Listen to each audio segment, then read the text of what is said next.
onasini uyga olib kelib o'zi qarasin. Sirliram yo'q.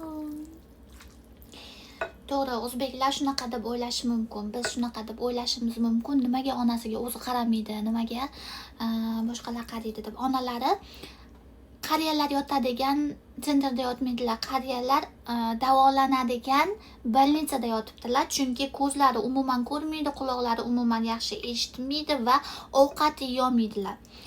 Ular sistema orqali oziqlantiradi, sistema orqali ovqat yeydilar. То есть burnlariga shlang tiqib qo'ygan, o'sha yerdan o'tarkan va qo'llariga sistema olib vitaminlar icharkanlar.